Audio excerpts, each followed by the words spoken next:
Hello, everybody. Let's exit to port. It is currently the 26th of June at 12:58 Central European Summertime. Reporting from northern Norway, it's sunny, and we've actually had warm weather for a while now. And so far, no snow in June. Probably no snow in Dune either. But as usual, I'm being joined by my bubbly and moist co-host, Mr. Grumbles the Dwarf. How you doing, Grumbles? Hello, I'm bubbly and moist. I never know where I'm going with these until I actually start. Can you tell? No, it's barely noticeable. Barely noticeable. Yeah. I wonder. Okay, so just to kind of get stuff out of here, like already, I wonder how some of these segues are going to go today. I don't have a lot of hope. I'll be honest. Okay, but we'll see. Wait, have we started doing segues now?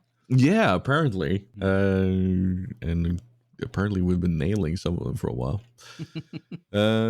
Anyway, we're just gonna jump straight into it. As those of you watching on YouTube can see, we have quite a lot of topics. We have quite a lot of text here, at least.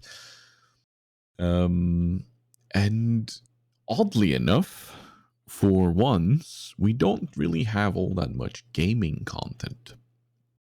I mean, there's going to be some more gaming talk further down, but yeah, it's going to be a very content creator heavy episode due to the shenaniganery of Twitch over the last month.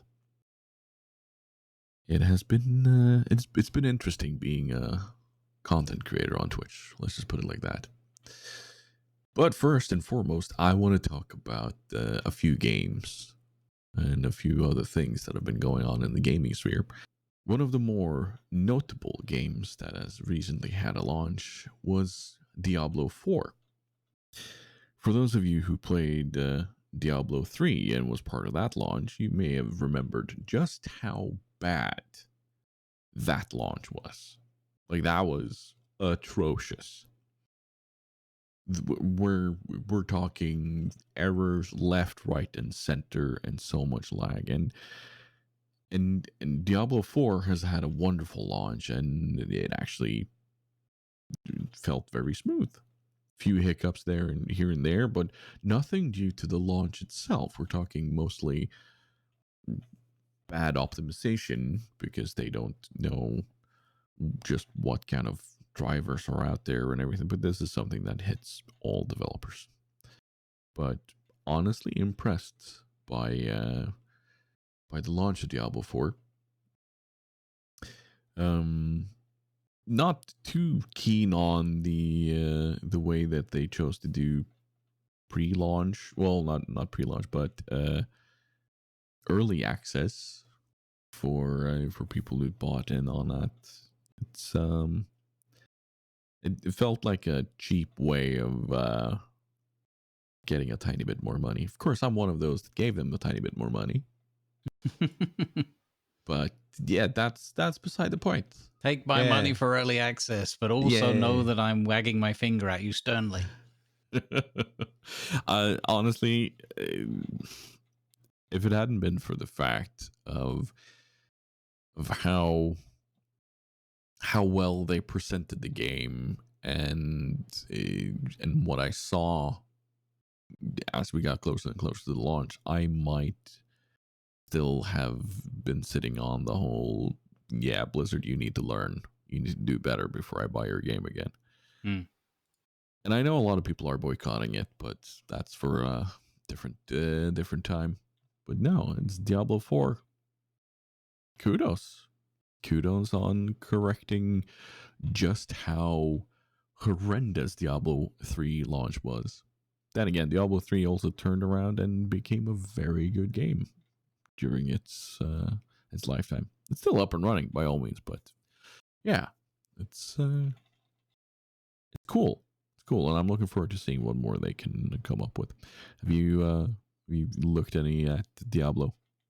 So my two anecdotal remarks or things to mention regarding Diablo are: one, did they ever fix your lag pants? And two, it did allow us to create a funny moment for one of my streams where we had that whole audio thing where which you can turn off, as you showed me. Which we passed on to Wingling Dragon as well, because plenty of people didn't know that setting was there, and they were like, "Oh my goodness, I'm turning that off next session."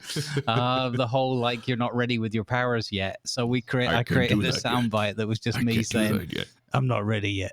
And then we just made that available as a very cheap channel point, and it was used heavily. Yeah, no, that is one of the first things I looked through. I always look through the settings because I used to play World of Warcraft. Mm-hmm. And I played a rogue. And rogues had a tendency to spam their abilities a lot. Mm-hmm. And I tell you, there was a moment where I needed to learn to actively filter out certain things in my head because I don't have enough energy yet. I can't do that yet. I can't do that. Yeah, sure. So I went through the settings and I saw that. I was like, yes, thank you. Oh my God. And you have the option of having him say it sometimes or all the time or not at all, and instead have just a tiny like audio cue go on. And I'll be honest, I haven't even noticed that, but yeah, it was beautiful. It was. But yeah, the fur is part of the optimization that they need to work on, and they have. Sorry, I dropped something. They have worked slightly on it because it's less taxing now, and yeah, I'm looking forward to seeing just when they tweak it even more to see if it gets even smoother. So yeah, cool. All right. Okay. Cut out that part. It's gonna be a lot of editing this one.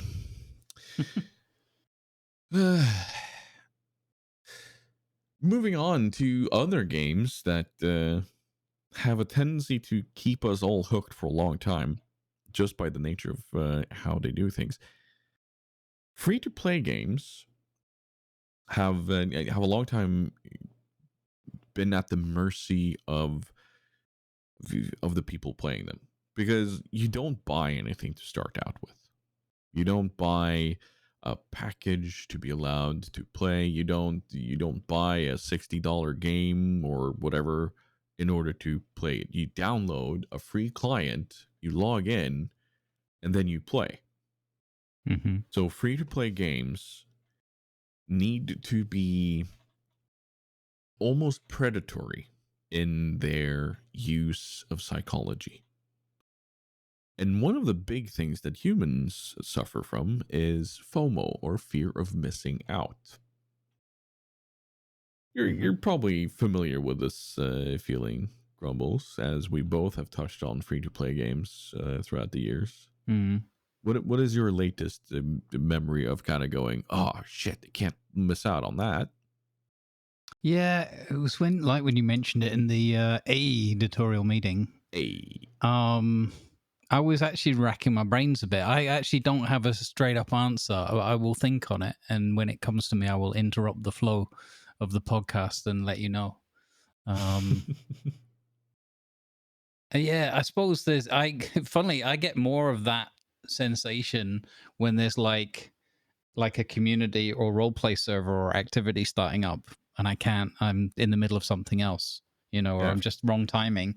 So it's not really a fear. It's more like, oh man, I wish I could be there doing that. But in terms of gaming and that, I don't know.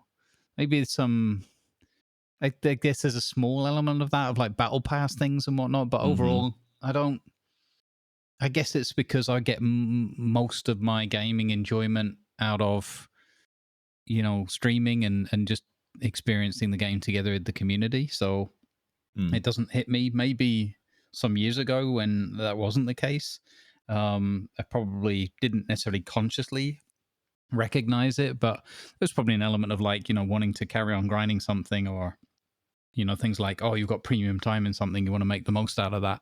Mm. So I have to play this now because my time's running out in 6 hours, kind of feeling, and that doesn't go away entirely. No, and you mentioned the magic words there, battle pass. Mm. A lot of free to play games have implemented a battle pass, and in order to make sure that you get the end reward, you have to constantly play. This is not necessarily something that they actively tell you, but you quickly pick up on it, and you quickly kind of get the feeling of, oh, okay, so I'll do this part today, and then in a few days when this part unlocks, I can do that then, and then it just kind of rolls on slowly but surely Mm-hmm. towards the end, where you suddenly end up going, oh shit. And if you ever have a moment in between there where you notice that, oh, I'm going to miss out on a few days, suddenly panic sets in, because you might miss out on the end reward that you've worked so hard for.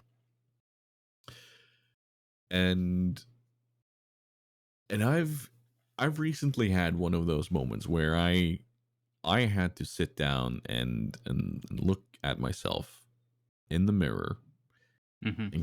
and go, you know what? It's pixels. Mm-hmm. It is actually okay if you miss out on this. There's nothing that contractually obligates you to finish this. Would it be cool? Sure. Is it necessary? No. Mm-hmm. Will it leave a big hole in your gaming sphere if you miss out on this? No. No, it won't. That's all in your head. So I've kind of stepped down, or stepped back from playing as much World of Warships and War Thunder as I used to, because now I'm just playing it once a week and just enjoying the slight grinds here and there. Just doing a tiny bit here, tiny bit there, but mostly playing with friends, because my World of Warships day is the grumbling together with you guys, Mm-hmm. and I'm enjoying World of Warships again. Will I go back to playing it multiple times a week? No. Nope, not yet. Maybe later, but not for a while. And the same goes with War Thunder, because they also have that same battle pass mechanic, fear of missing out thing going on. Mm-hmm. So yeah, it's just it's it's predatory, but at the same time, that is how they ensure that people feel like they have enough to do. But yeah, I don't know. I don't know, man. Should we allow it? I Like, think. is this something we should speak out against? Well, I think that it's. I mean, the same kind of processes and psychologies it plays in all sorts of things in life, right? So, gaming is just one of those more recent ones, even if it's not like the last 5 minutes, that we're still kind of adapting and adjusting to.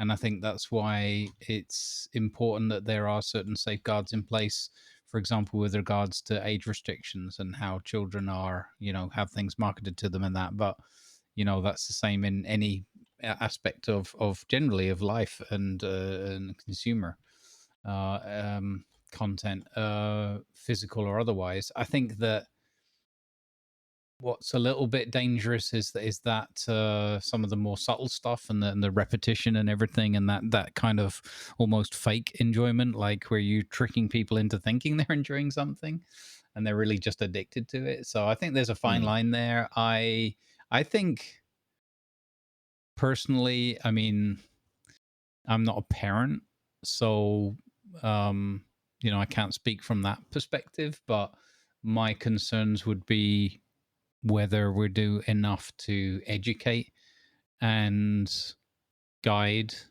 carefully youth, children through the process and into understanding like what's going on at relative stages of their development and what they're playing. Not talking about sitting a 5-year-old down and having a 2-hour seminar about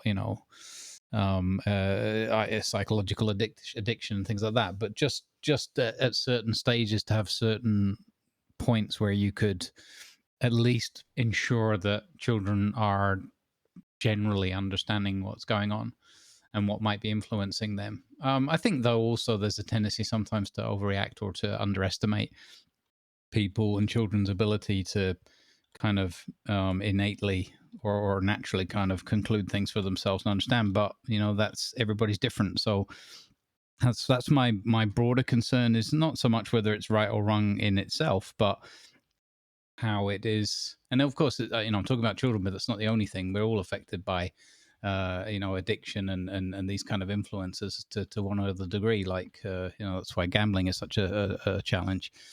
So I think that would be more where I would direct my attention. Is not so much in. I think it needs rules and regulation, maybe more than it has now, or maybe it's okay. I don't know. I'm not an expert on that, but I definitely think there needs to be that. It needs to go hand in hand with education and maybe support services, both for children and for adults that find themselves addicted and stuck. I mean, I know somebody who sort of anecdotally was like, I basically lost my job and nearly ruined my entire life because I was so addicted to World of Warcraft. Yeah. They just couldn't stop playing it. And they were like, they ended up losing their job. And it's like, I lost my job because I just couldn't stop playing World of Warcraft. So it's it's definitely a mix between both the user being aware, but also the company not exploiting that, I'd say. So, but it's always going to be hard to regulate these things because you never know what is actively being pursued by others and what is a unfortunate side effect. And addiction can be an unfortunate side effect. You might not plan for people to be addicted to your game, but it can happen. So yeah. Definitely something to educate everybody about. Speaking of education, educate me on radical relocation. Yeah, so Radical Relocation is a kind of what I would call like a filler game, not to be disrespectful to the people that develop it or whatever, but I think they're it's not like a big AAA or 100-hour thing or whatever, at least not at the beginning, but it's basically a game where you have somewhat wacky, ludicrous, like funny physics in play. You have a vehicle of some sort. It could be a boat, could be a helicopter, could be a car or whatever. Various things along those themes. And you load up that car with a bunch of furniture that needs to be relocated to some other residence.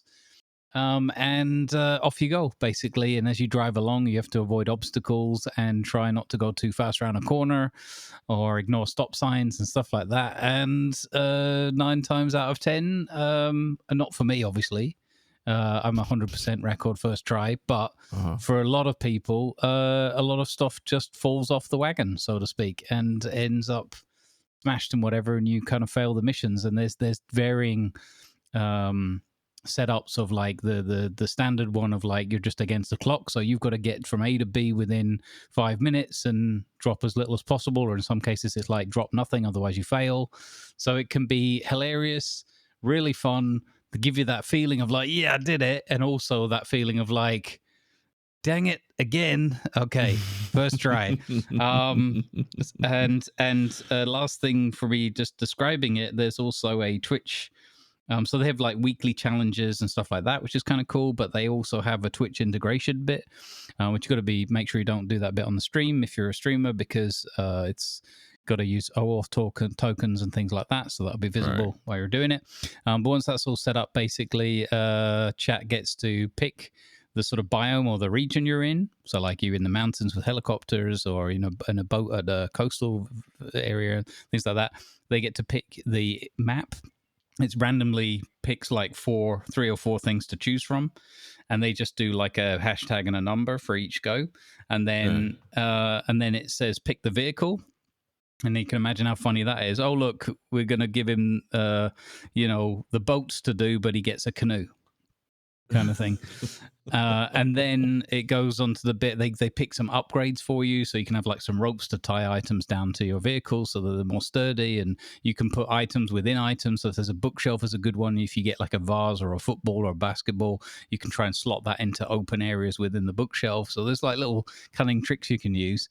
And then the last bit when it's starting is you're waiting there for the furniture to be delivered. And if you're using the Twitch integrated, they get a certain amount of time or a number of items limit that is on a sliding bar, and they can just do hashtag such and such, and those items fall out of the sky and land somewhere around your vehicle, and you just pick them up and drag them onto your vehicle, and off you go. And then, it's the usuals. People are picking things like awkward objects, like a little children's bike with stabilizers on it, or lots of basketballs and bonsai plants and surfboards and stuff like that that's hard to stack, and the infamous treadmill. So yeah, and then you've got to like turn it around, and you can lay things down and put things on top of things, and in the end you got to try and get from like A to B. So it's pretty funny because you often fail or lose a lot along the way. So you load up with like 15 items and you think, okay, I can manage this, and you get there with like 4 and it gives you like a star rating and an amount of progress points based on like what you managed to get there with. So pretty cool. Nice. Okay. Well, it sounds like a perfect game for frustration or just completely indulging your mind in something completely different from your normal worries. Yeah. And that's often what a game needs to be. Yep. It's not like you see Doc Strangefruit go home from work as a bus driver and fire up Bus Driving Simulator 2023. No. Although he has been driving a bus together with you guys in Star Citizen, but let's not worry too much about that. Speaking of a bus, one hit the Twitch community something fiercely this month, where Twitch launched their new terms of service for streamers regarding branded content and other things, not just branded content, but like there was a lot going on. First and foremost, I want to say before we start getting into these, YouTube, very quick after everything, like after the dust started settling for Twitch, it hasn't settled. I want to point that out. It hasn't settled. There's still a shitstorm going on, but YouTube were like, well, would you look at that? We're just gonna lower our requirements for the partner program. Just so happened to happen right now. Not sure why. Like, it's definitely a business move by YouTube. And to any streamers out there, I want to urge you to actually look into YouTube. If Twitch is not doing it for you, I want to urge you to look into YouTube rather than other potential platforms. Not to be bad mouthing anything, but there are certain platforms out there that are based on less than good businesses. So I won't say any more about that. But let's get into what Twitch has been doing. Let's talk about maybe the latest one that they dropped on us, where we were all kind of like, what in the world is this? That was Hype Chat. I think they dropped that on you and me on Friday. Mm-hmm. Yeah, it's going to all partners first. Yeah. So I woke up. I checked my email. Nothing there. I log in to my dashboard, and then it's like, oh yeah, here's Hype Chat. I'm like, what? What's Hype Chat? Where's my information? And then I clicked through, and you know what the first thing it takes me to? Mm-hmm. The new alerts page. This is how you set up your hype. No. This is not where I wanted to go. Calm down, Twitch. I want to know, what is hype chat? How does it affect the user? How do they interact with this so that I can talk to my users, the chat community, whatever you want to call them. I want to talk to them about how they feel about this. Mm-hmm.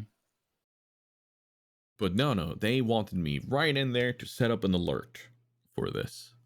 Like, making it real hard for me to enjoy this right now, Twitch. I want to be honest. What was your first kind of thought regarding hype chat?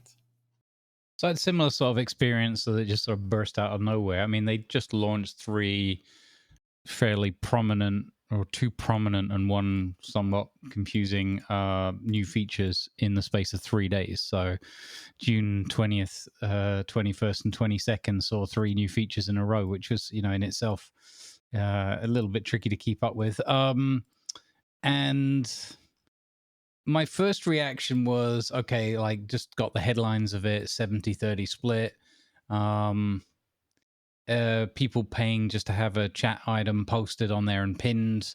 And I was like, well, when chat's busy or when you're focused, okay, it pins it, but I don't know, you might still miss it. And then would that make streamers feel under more pressure, or how do we react? But I have to say, since I've read through it, more thoroughly, I think that it's not a terrible idea. As my first gut reaction to it was like, oh, what's this?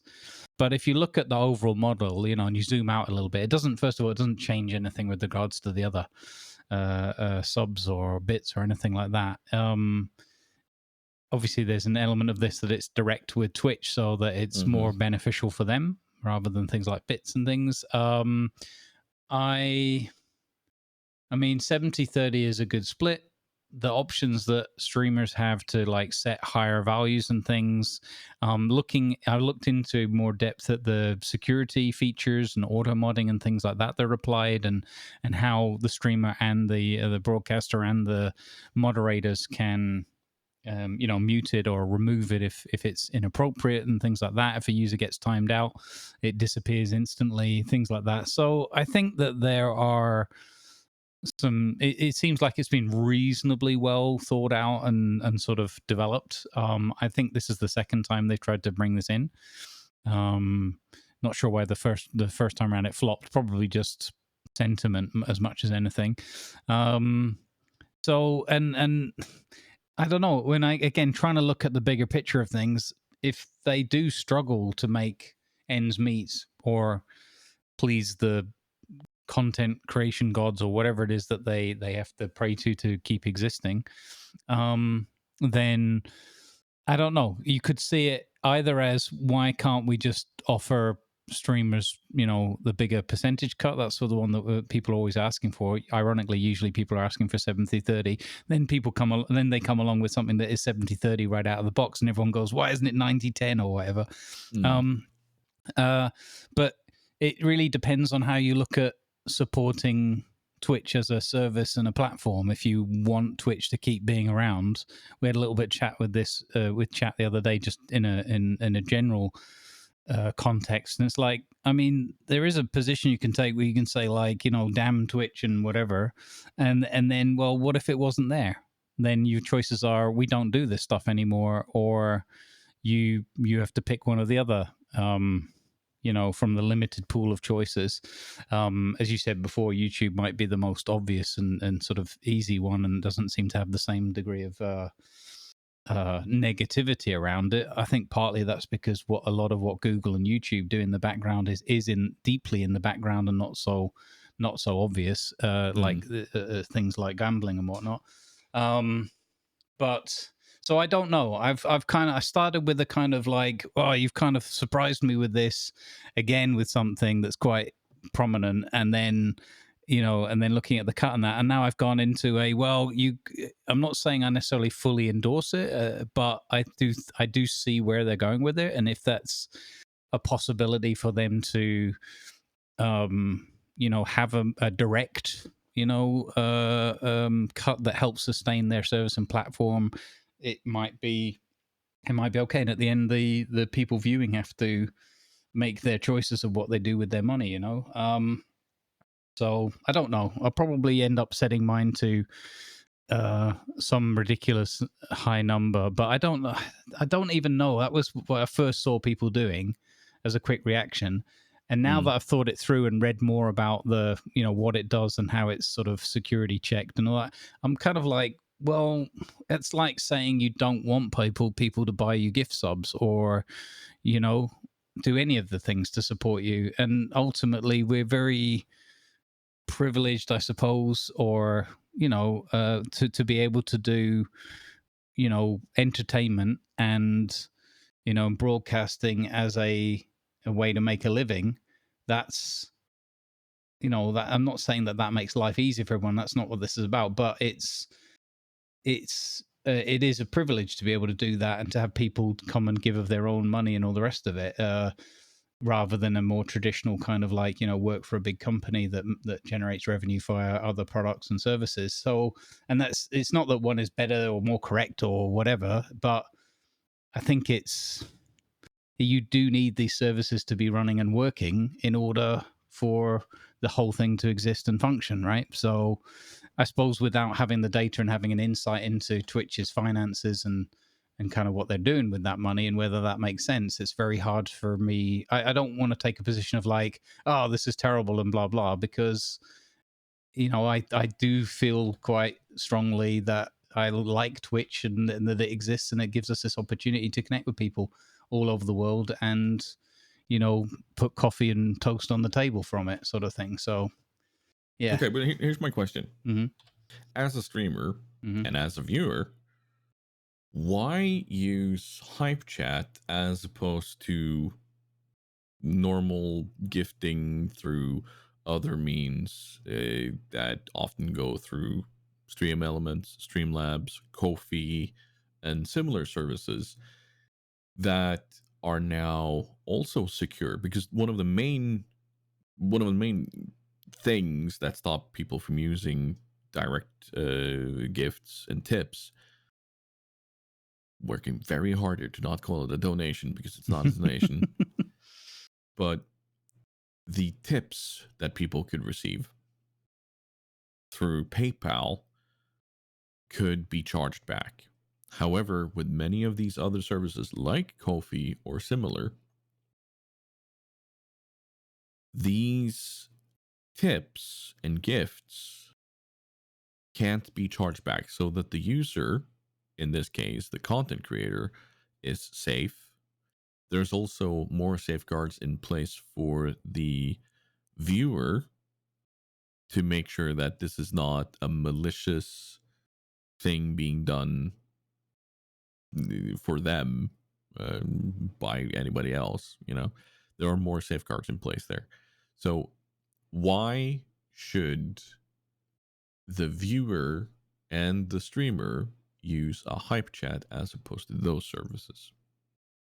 Yeah, I think that to my mind, a lot of that just comes down to a quite complex mix of credibility, um, sort of sentiment.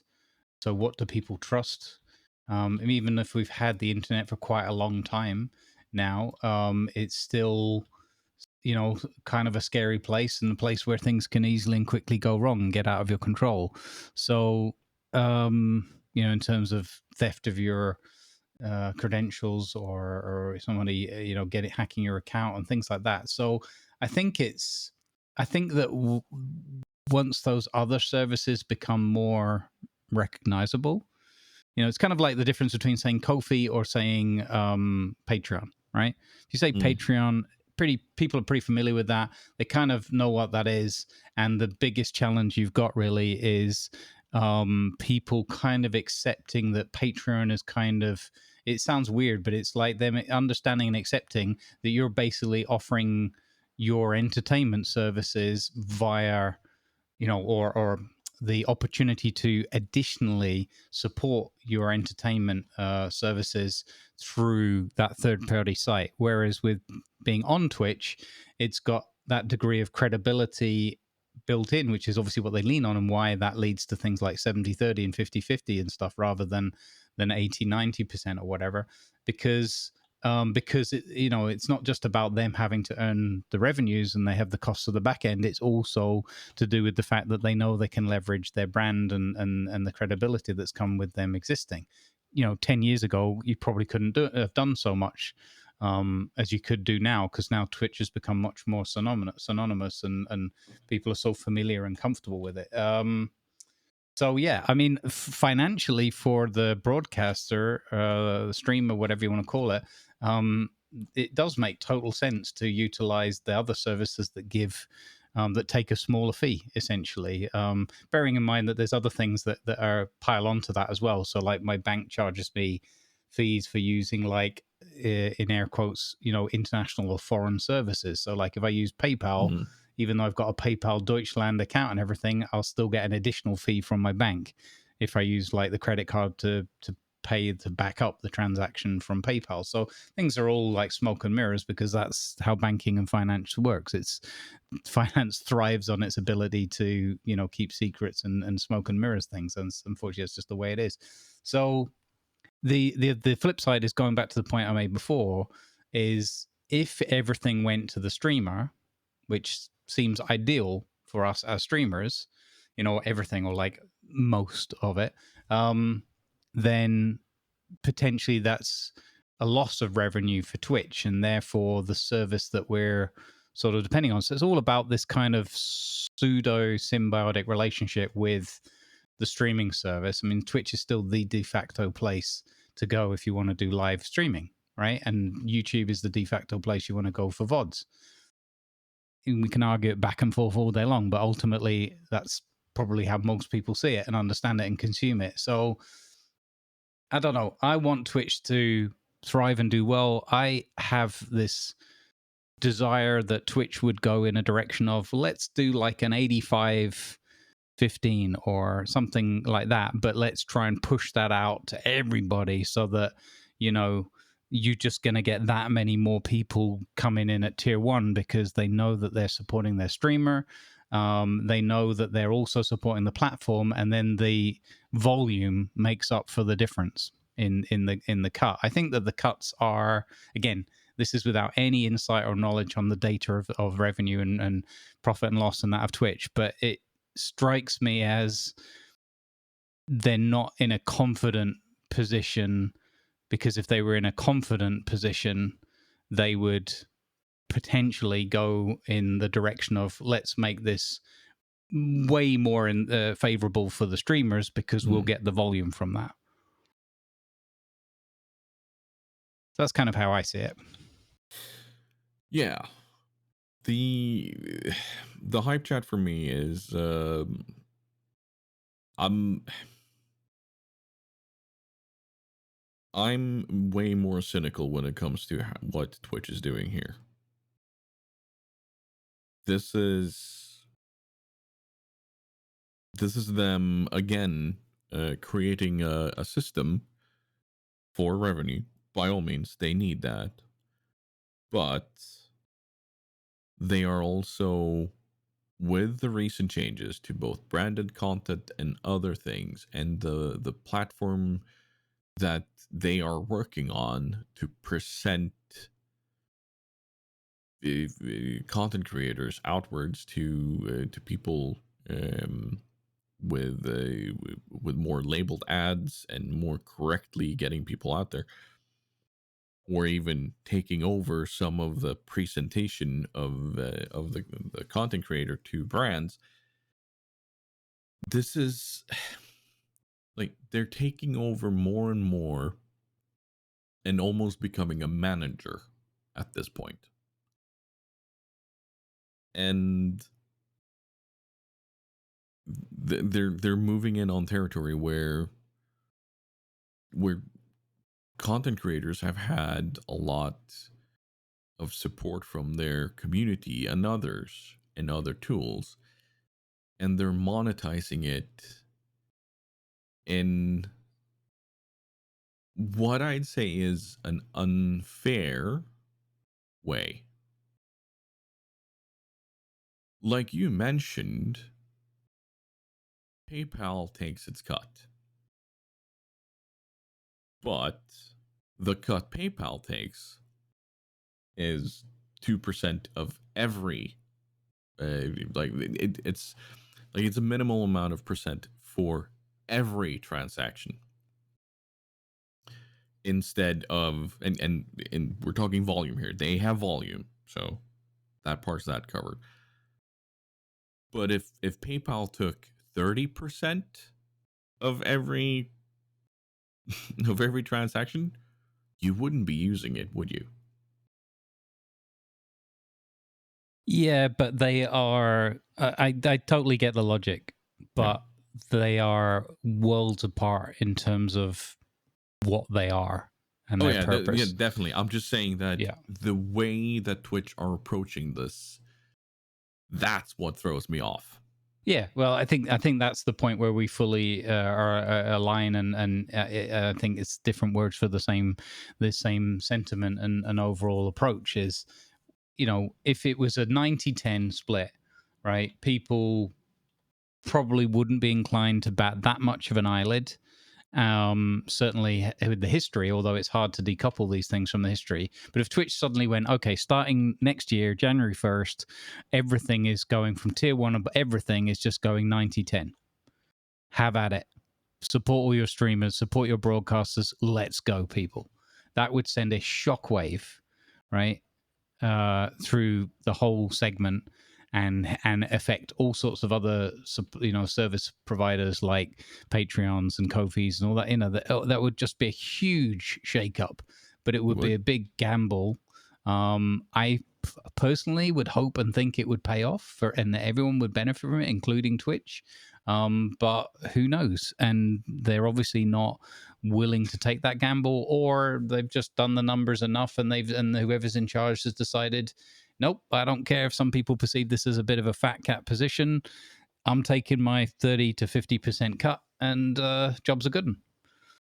So, you know, it's so deliberately multi-layered and convoluted and smoke and mirrors filled, because that's the way the sort of capitalist system works. In this way, the financial markets and systems work that way. I don't, maybe I'm too generous with my position on it, but I feel like I feel like you can pull a particular company and their practice and sort of pick it to death.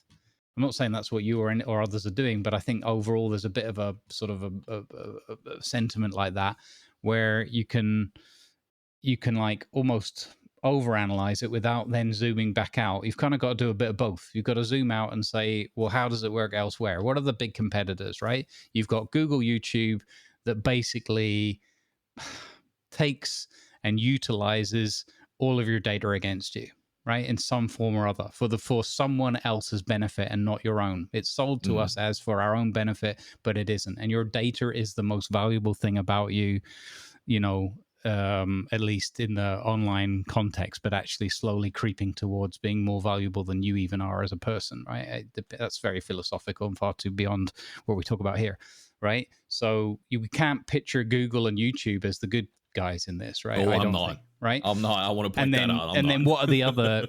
What are the other? You know, the Mixer. Well, that went because Microsoft was just like, nah, I can't make enough of a percentage off of that, or whatever their reasons were, right? So, and let's not even dig into Microsoft and how they're business and Mm-hmm. everything works, right?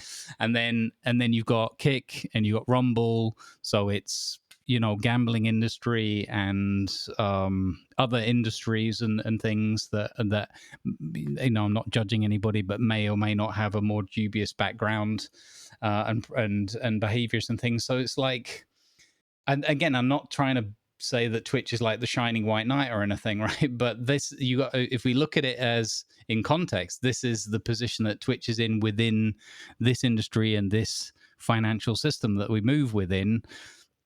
I can see that it's potentially very hard for them to make moves and make adjustments. I wish they'd step up and take that big, brave decision and be like, okay, this is ultimately the thing that's going to probably make the content broadcasters most comfortable and sort of happy, and at least it's adjusted and it fits into the general picture of how things work, so that it's a little bit more comparable with the PayPal and all that, even though they're very distinct and different services. But at least it doesn't look like an anomaly. And I think that's where they struggle at the moment, is it kind of looks like an anomaly. I will give Twitch this, though. They are very straightforward in their communication. And I do appreciate that, but since we're already comparing them to YouTube here, the way YouTube allows you to do things is they allow you to keep your revenue is everything that is shown outwards. Like, we're talking, there's ads on everything. There's ads on your streams. There's ads on your video content. There's ads on your short form content. Everything has ads that's being sold outwards. Twitch is missing out there. I know I mentioned this, and I have mentioned this again. Twitch has a large, like humongous library of VODs. Put ads on that. Let people watch through that. Put ads on the clips. Allow content creators to publish their clips in a good way, and allow users to scroll through them and look at them on the webpage. Add comments, add likes, and so on. You have so much data and opportunity for furthering your income, and can also further the income for the creator. And I think if they did that, I for one would have less issue with this whole 70-30 split of the super chat. Sorry, hype chat. Super chat is what Google / YouTube calls it. But I can guarantee you that if Google suddenly pulled all the ad revenue from the creators that are on YouTube in such a way, and started taking more of a split on everything else, then there would be an outcry over there too. So I think Twitch need to step up and use their stuff more, because they have it available. And it's not a far step to get in there. Will they have to invest some? Yes. Will they make it up in the long term? I certainly do think so. They have a Twitch app on the phones that can directly compete with TikTok. Because gaming content out there it's not just about the game, it's also about the content creator. Like you said, that it's all about watching the content creator too here. So and I think if they did that, then stuff like the new home screen that they've created for us, where we have all this information, like you said, where on your home screen it says, "Did you know that your viewers also watch TigersDen?" Like, yeah, no shit. But on that, if you knew that all the clips that are being sent out from your channel to people that they watch, and if you got data that your viewers also really liked these clips that have these metadatas available for them, then suddenly you have more to work for. You have more to work on to kind of know, if I shape my content a bit more this way, then maybe I'll get more retention or whatever.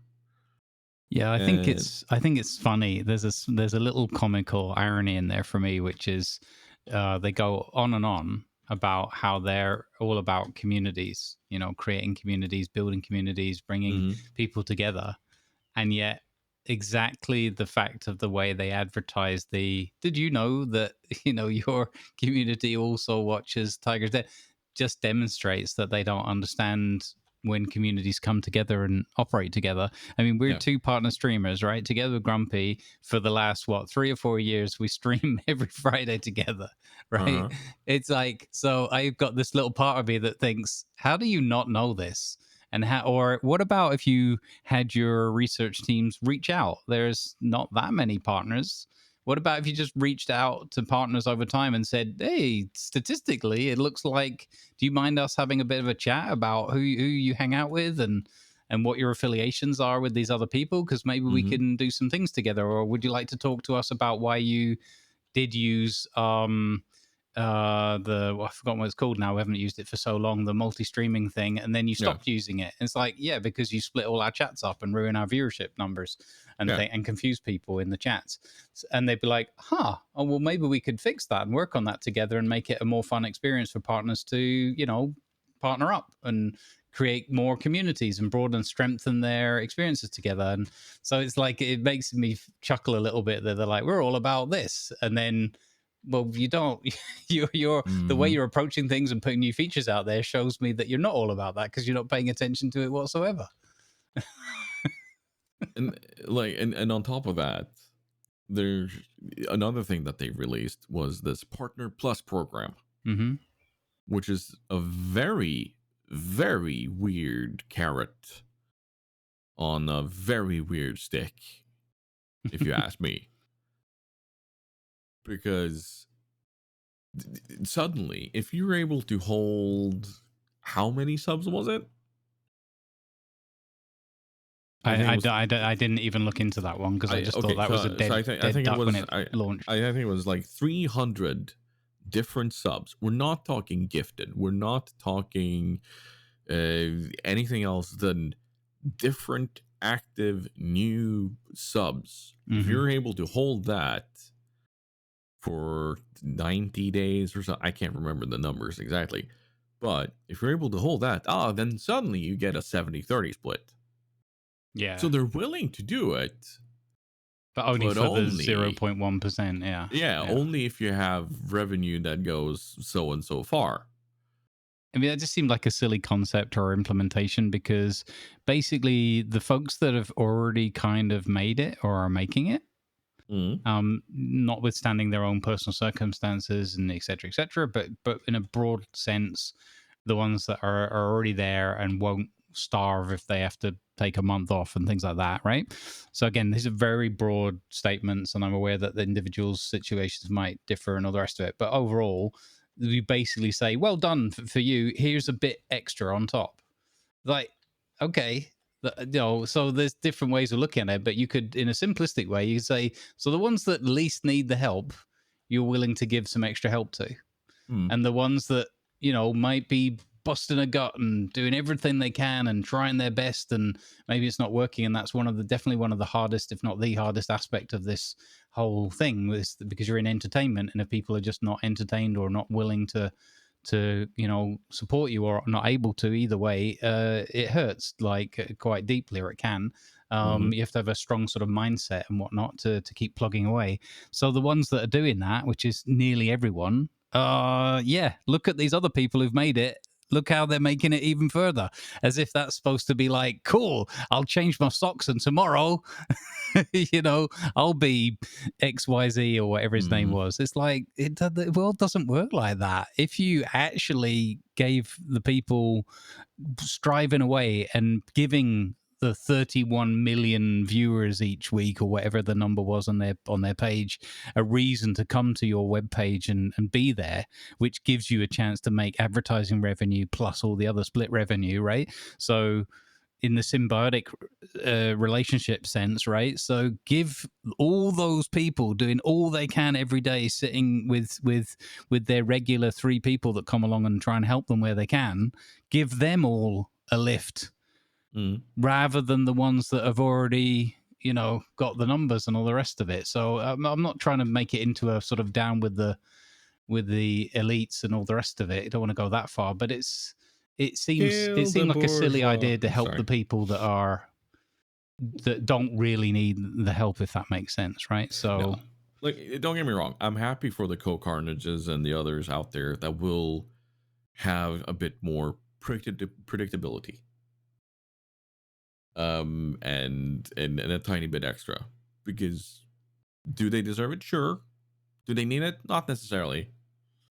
But it's good to kind of know that they have their reward. But there are so many others out there, like you're saying, that really does need that extra bit of incentive or just that tiny bit extra. It would make a heap of difference for so many. But yeah, I don't know. It's there's a lot of weird stuff coming from Twitch lately, I feel, and they're whereas they some of the things they're open about and very straightforward to talking about, there's a very convoluted and weird spaghetti of systems and laws and clauses and everything going on in the background that keeps getting changed. Like our um our exclusivity for content was gone, and affiliates were also allowed to multi-stream for a bit. That's suddenly gone again. hmm. So I'm just they're so all over the place. It's hard to keep up in a good way. So yeah, I just get kind of frustrated. There's a reason why I'm no longer actively running ads except for when I take a break. There's a reason why I'm no longer trying to push tier 2 or tier 3 or multi-month subs on people, or I'm just sitting here doing the thing. I'm not advocating for people to buy bits anymore because Twitch is so all over the place and it's hard to keep up. So yeah, I think what I'd first and foremost want to see from Twitch in regards to all of this is to first say that yes, they have a plan in regards to ads and how to make better use of them. And I want to see them start that before they kind of throw new features on us.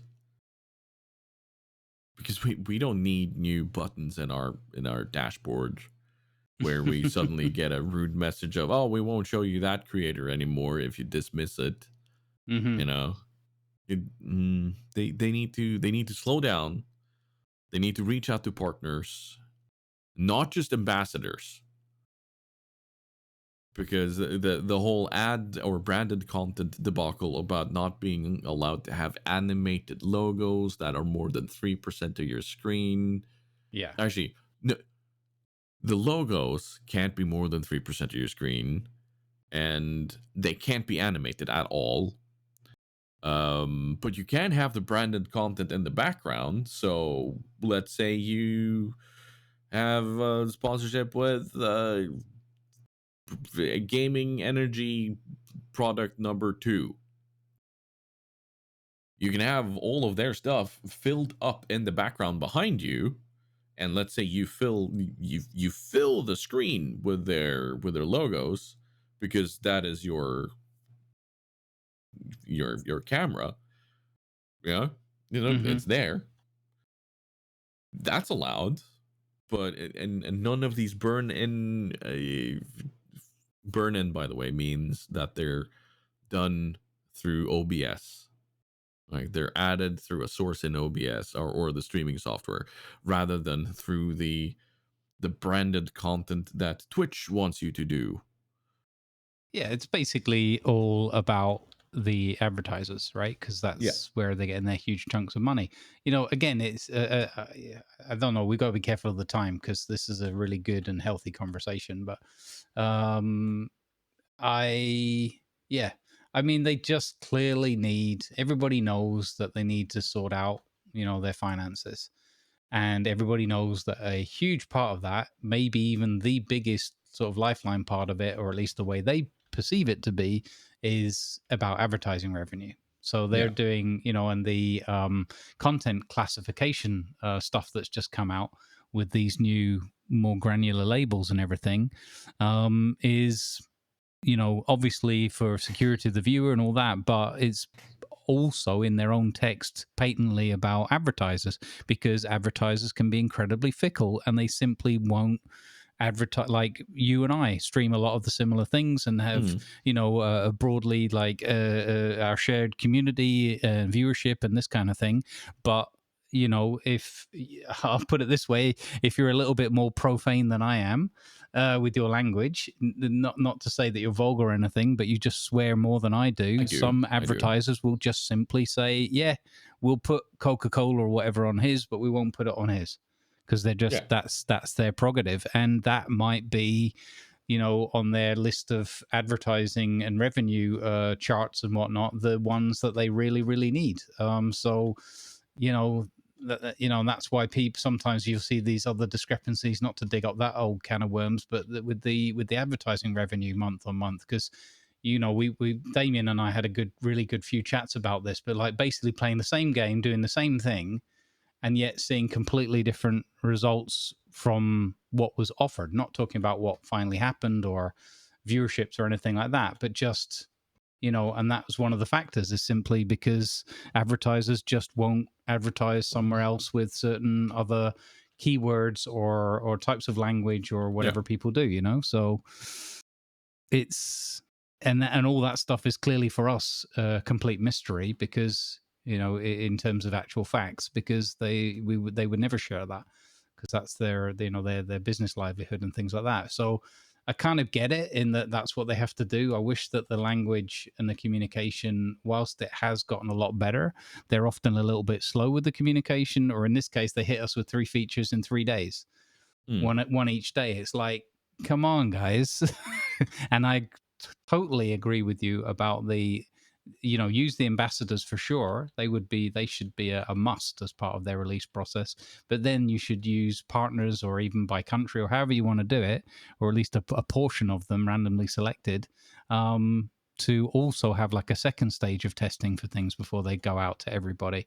At the moment it seems like we either just do a thing because we need to do it and the advertisers think it's a good idea, so tough luck, or um or maybe we show the ambassadors if you're lucky.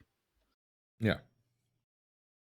No, it's like I said, it's frustrating, but hopefully, with all these steps that they're pulling and what they want to do, um, we'll see a better future. Mm-hmm. One last thing I want to ask for: Mm-hmm. did you know that the option of doing bounties is locked to creators in the UK and the US? No, I've never looked at it, but that might be why, because I've never really seen it promoted to me. So, And so, but that is a partner exclusive thing where partners get a sponsored deal that goes through Twitch. And if you're able to hold X amount of hours of certain viewers on a certain game, you will get a payout. hmm, But it's only available in the UK and US. So yay. I think also Canada, but it's like, oh, great. So a whole slew of tools that some partners have, but not all. Oh, that's fantastic. Great. Yeah. Mm-hmm. Feeling the love over here, Twitch. Thank you. Twitch will probably just say, "Well, it's your country's regulations and laws won't allow us to." But yeah, It certainly feels odd. I know that because there are certain places, you know, the most common one is like Belgium, where certain things just aren't allowed because it's banned by their legal system. Yeah, they can't use Twitch predictions because apparently that's gambling.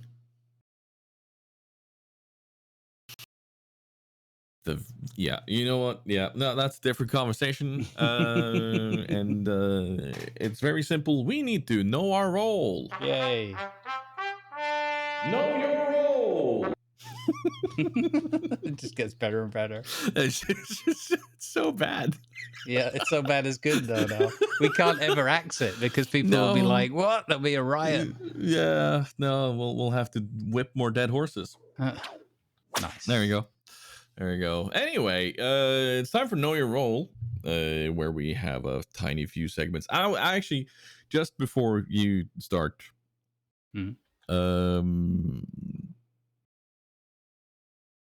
this is maybe one of my favorite segments because it's slowly growing, it's slowly turning into something more, and it's allowing for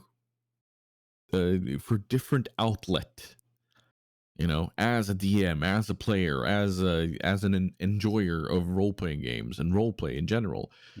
This segment has become kind of an outlet and an inspiration for these things. And we're gonna have more things regarding this in community contributions. I want to point that out.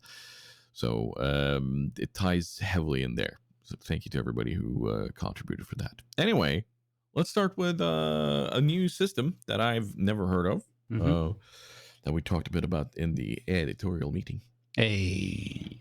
Session 0, City of Mist. What is City of Mist, Monsieur Grumbles? Yeah, so I'm probably going to explain it all wrong, and people write in the comments of like, well, actually, Grumbles. But anyway, what I understood it to be so far is inspired by and influenced by things like World of Darkness and all those kinds of stuff.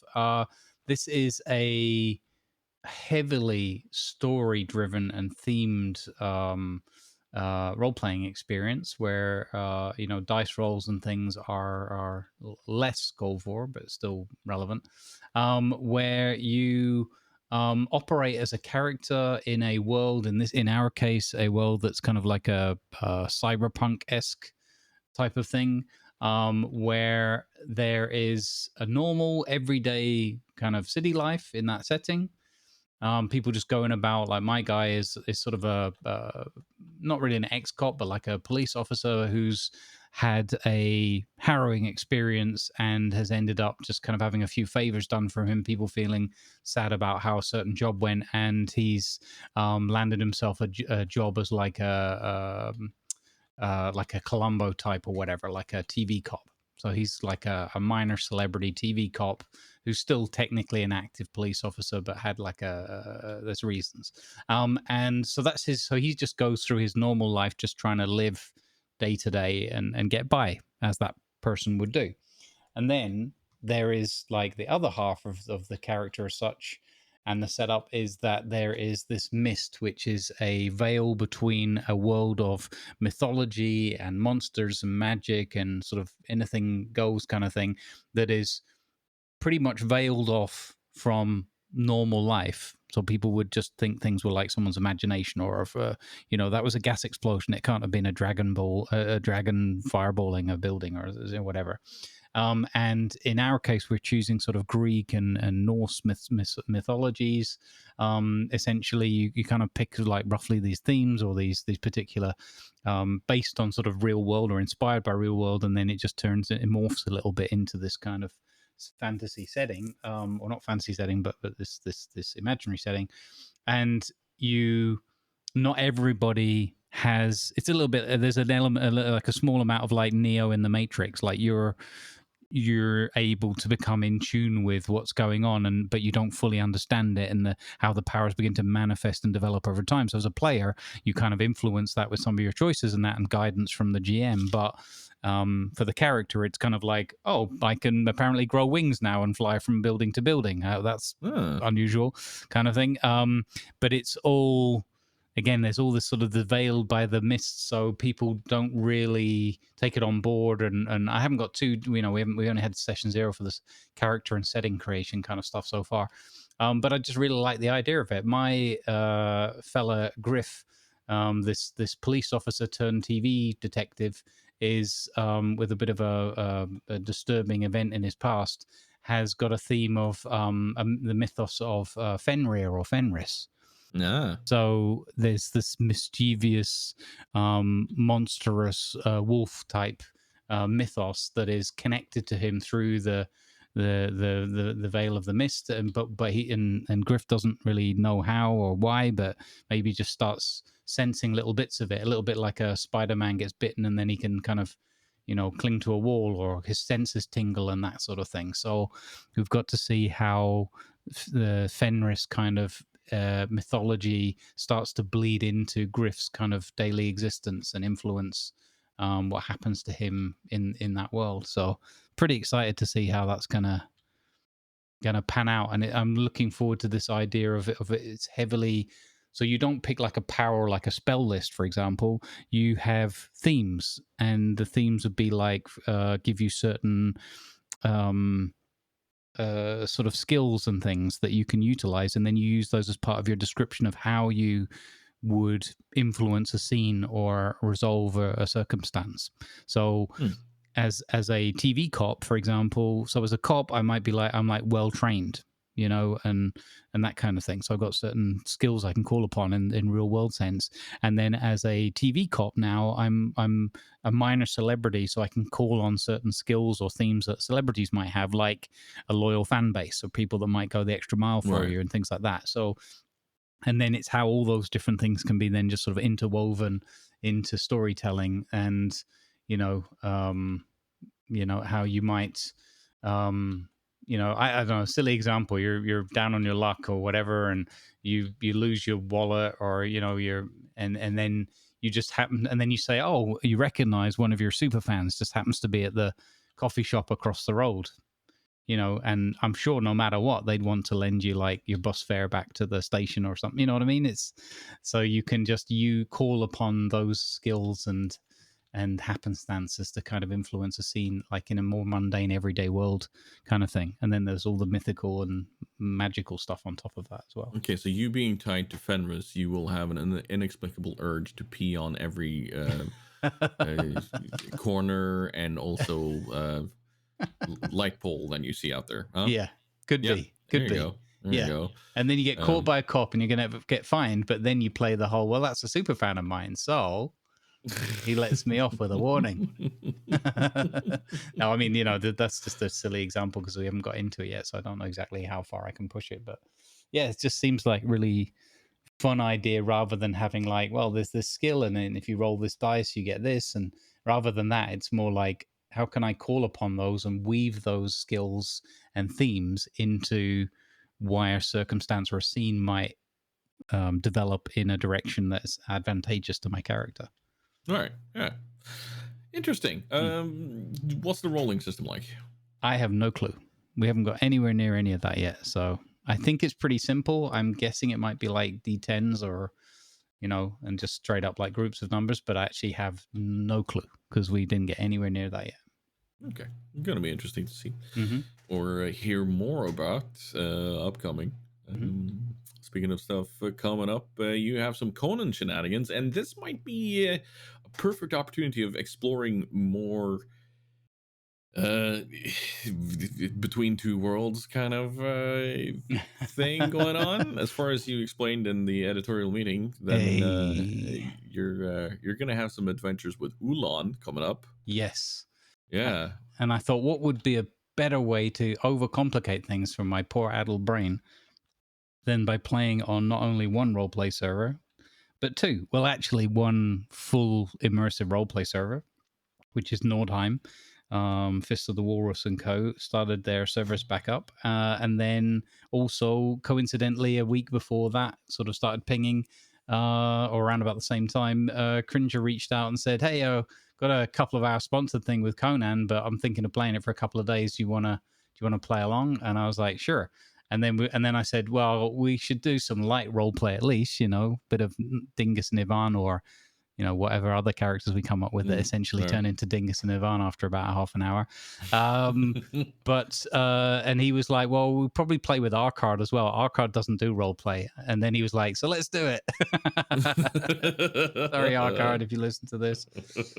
So we're really both looking forward to the moment when our card comes in, and he's like, hi, Cringer, hi, Grumbles. And we're like, who is this Grumbles you speak of?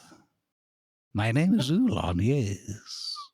Hi, my name's Dingus. Nice to meet you. Yeah, so it should be, hopefully it'll be the usual amount of silliness and comedy. So we're going to do that Tuesday, Wednesday. And then after that, we'll go into Nordheim full on. And we'll see, as we talked about earlier, how many times I'm like, well, we talked about this the other day. And no, I've never met you before. And then I'm like, oh, wait, that was probably those other guys on that other server.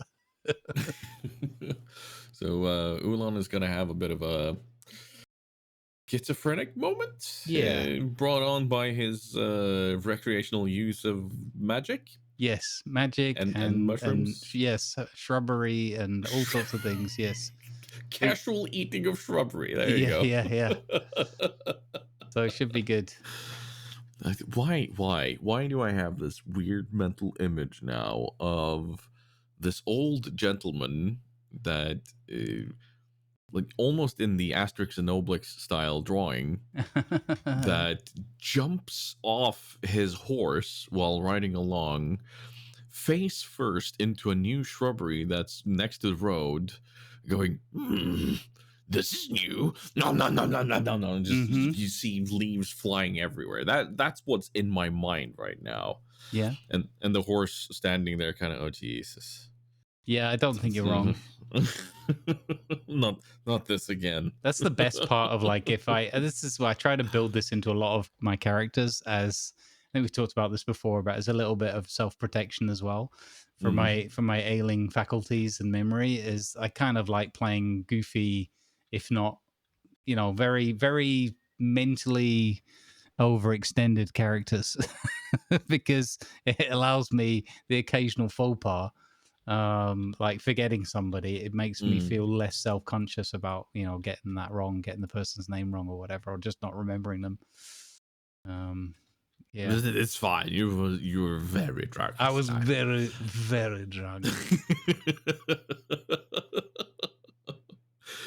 Yeah, no, I'm looking forward to seeing these adventures. It's gonna be fun. I've actually recently had a bit of, not necessarily roleplay, but with playing Diablo 4 and playing through the story, which I've recently finished, I sat down and I thought to myself, as soon as I heard the voice of my druid and I saw the way he looked, I was like, I can cosplay this. But not only that, when I sat down, I heard his voice. I could hear that Bazanar, he lived through me. And suddenly I was reading comments and, well, not comments in chat, but I was reading lines from NPCs in that voice and leaning into it. And generally the comments that I got from anybody watching was that it made it a whole lot easier to watch somebody play Diablo, because suddenly that character was reading, that character was explaining stuff going on. It wasn't just a flat read of, oh, here's this line, whatever, skip it, let's go kill something, and it made it more enjoyable for people to watch, and I really like that. So I think through me doing that, I might have created a character that will be staying with me through other games, that where I might have the option of playing a similar sort of character. Awesome. Where Bazanar may step out of the shadows and wield his giant staff and go away. Awesome. Bear with me, Yeah, see what I did there? I It's fun. like it. it's fun to step into that mind again. It's been a while since I've been able to do that properly. So. Yeah, well, that's cool. I'm glad you're doing that. It definitely, I enjoyed watching it and seeing that sort of augmentation of what's there. And I think it's one of the ones I say, like Guru just started role playing. Him and Kidney are going to get into some Red Dead role play. They wanted to do that for quite a while, and it was fun to watch Guru doing something the other day. And he was like, "It's just a bit slow at the moment, low population hours or whatever, low population server." And I was like, "Yeah, so it's time to go and talk to some of the NPCs then, find out what Jim at the saloon's been doing for the last week, and just start riffing and making up some stories and acting like they're talking to you." I have a super secret side squirrel project that I'm going to work on soon, TM, but I'm not going to spill any beans here right now. I along those lines, I have an idea popped into my head a few days ago, and I hope I can find the time to do it, because I think it'll be pretty funny. Very exciting. Solo project? Well, it's along the lines of what we're talking about with how to interact and like augment the game experience with adding your own angles to it, whether that's just voice acting some of the parts, like you said, just not rushing past dialogue and stuff can make the experience a lot more fun. But yeah, so it's along the lines of my advice to kind of new role players, of don't, if you're nervous, especially if you're nervous, don't wait for other people to be there. Go and just talk to NPCs or whatever and or go and fish on your own and just start telling your story. This is Bob, and Bob is fishing because he finds it a time to quiet his mind and get away from the hubbub of, his daily grind in the butcher shop or something like that, he likes to come down here, fish, and quietly contemplate succulent cuts of meat. Yeah. So yeah, without people knowing it, they suddenly start creating their own backstory. Yeah, exactly. So super fun, and kudos to those guys getting into some role play. I know Pops wants to do some more as well, so it's just really nice to see people like wanting to branch out and go into that kind of the murky world of roleplay. Speaking of the murky world of roleplay, we do have some community contributions. Nice. We both have some comments, but we also have a lot of spells. Because last time we talked about the changing of spells. Like change one letter in a spell, and then suddenly it just kind of becomes something completely different. And we've had plenty of comments and such, and we've actually had to axe some of them. Sorry about that, but we had so many that and there are some honorable mentions. They're still on the Discord. Go check them out, or in the YouTube comment. I think are a couple there, but we're gonna start out with Moleytov has provided many for us that made us giggle a bit.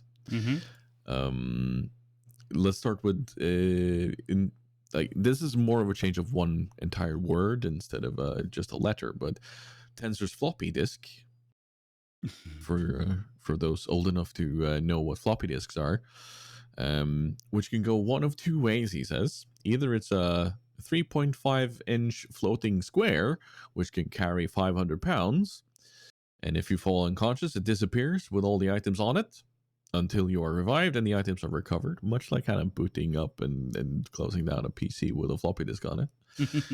Or, as you take damage, it loses rigidity until it all goes limp, and whatever is on it slowly slides off with the sound of a wet squeegee on glass and crashes to the floor at the most inopportune time. Now I have this weird image of a rogue sneaking along and then donking his head on something that he doesn't see, and then losing the concentration on Tensor's floppy disk, and then you hear in the background like ka-dunk. And then guards standing outside kind of go, did you hear? No, we're just gonna we're avoiding that. Let's just not. But we have many others. We have Furball, which fills a sphere radius of 20 feet with 8d6 kittens. that is potentially a lot of kittens. Like that's chaos right there. Mm-hmm. You have Mole Earth, which I think is a play on Move Earth, Mm-hmm. which summons an infestation of mundane moles, perfect for that unruly neighbor. Mm-hmm. One one that was a favorite of mine here, Poisson Spray, and I say it with a French accent because it's poison with 2 S's. Forcefully apply the daily dose of omega-3 along with the rest of the fish to your unfortunate enemy. I just love that idea. Mm-hmm. Here's another one that I really enjoyed. Sheep. It functions much as the sleep spell, but with more counting. It's such a good idea. I love it. Then you have Wall of Fur, not the fuzzy kind, but the tree kind. A more effective boundary option to separate your property from the annoying neighbor. I love that. Mm-hmm. Like suddenly there's just a wall of fur. There's all these fir trees. Although, like you mentioned, a yeti suddenly just appearing out of nowhere. Yep. It's like, what the fuck? Why am I here? Why am I here? What? Who are you? And who are you? Why am I standing in between you? Go away. I don't want to be here. You know, that's the yeti's immediate reaction, and then he runs off. Yep. Mari has a couple for us.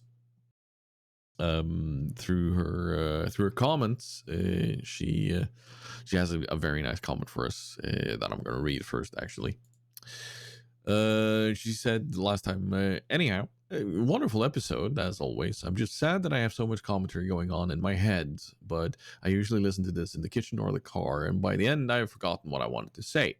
Funnily enough, when I started this, I was like, Twitch doing good things. Now finishing it, well, in recent events, Twitch once more managed to create a shitstorm. I hope there will be better times, and may the kindness of strangers never cease to be. And the way you talk about your editorial meeting, it should be a editorial meeting. We'll never adopt that. No. Shoot. Yeah, and then she has a couple of spells for us. Palm emotions, where your palms suddenly start expressing your feelings. And I think I made the comment that, oh, you're a monk. And then you have Tasha's viscous laughter, which we both kind of scratched our head at, but it turns out that viscose it's a fabric. So the description here is produces now a lot of viscose when laughing. 10 out of 10 will hate vomiting viscose while laughing, but you can make your own ball gown out of it later. I mean, yeah, very true. Very true. She then had some questions for us, but I wanna finish off these spells with a couple from Reckless Rat, who commented on the last video saying, another great chat, love hearing your thoughts and discussions. On the spell front, I am sure my wife would love to be able to cast Globe of Imponderability. I see what he did there. Mm-hmm. And then he says, one spell I could never learn would be Eclair Avoidance. Nice. It's so good. So yeah, back to the questions from Mari. No, actually, we're gonna do the little victory from Finn first, which is actually a huge victory. Finn says, debts paid back, managing to finish the first workout for 2 years now, and starting the first real exercise program compiled together with a trainer for over 2 decades. This is big. This is not a little victory. This is a big victory. Celebrate this for all you can, Finn. Congratulations. Must feel good. Congratulations. Yeah, I also want to say Finn had some good spells, but they were. I'm sorry, Finn. It's very clear that you are an engineer. They were a bit long to include here. But yes, Mari has some questions for us. New hot games you're looking forward to. Go, Starfield. Yes, Starfield, and I am looking forward to Star Citizen when it comes out of early access alpha. Oh wait, sorry, couldn't resist. I am looking forward to a game called Derelicts, which will be a sort of I think the sandbox survival game where you can co-op with a bunch of Mm. people together, and it's got some really interesting graphics and kind of construction or process chain kind of things, like running water with various sort of hollowed out logs and stuff like that, and then using the water flow to like move other materials down to where it's needed, and piping things through the windmills and stuff. It just looks like it could be quite fun, set in a like post-apocalyptic sort of scenario. Mm. And Forever Skies, which is a little, it's got little feel of Subnautica about it, but just in a blimp, so in an airship. And yeah, story, poisonous atmospheres, survival, Oh yeah, that unraveling one. bit of mystery as you go along, that kind of thing. So I didn't get to play the demo or whatever of that when it was on recently, but I watched like 3 minutes of playing it on YouTube, and I was like, okay, I'm not watching anymore because I'm going to play this. So looks kind of cool. Yeah, no. When you mention it now, I remember. Yeah, no, that looks exciting. Mm-hmm. Uh, Diablo 4 has arrived for me, so I'm no longer excited for that. But I'm trying to remember. No, I don't think there are any other games coming out for my sake except Starfield. That is the big one that I'm looking forward to. Games you prefer to watch instead of playing. Mm. For my sake, I this is easy. I enjoy watching people play stuff like Elden Ring, Legend of Zelda, and so on, because well, it's always exciting to see people go through that story and how they approach some of these boss fights that just are seemingly impossible for me to understand, but they still persevere. Like they learn, they see patterns and so on, whereas I just sit there and go, this is chaos. How the frack do you know what to do? um so that's the typical game I can enjoy watching. As for other games, uh, I'm trying to think of other games that I enjoy watching, but it's usually those. Um, but for most part, I want to say I watch the creator. I don't watch the game, and I know Mm-hmm. Grumbles will be in agreement with me here. Yep.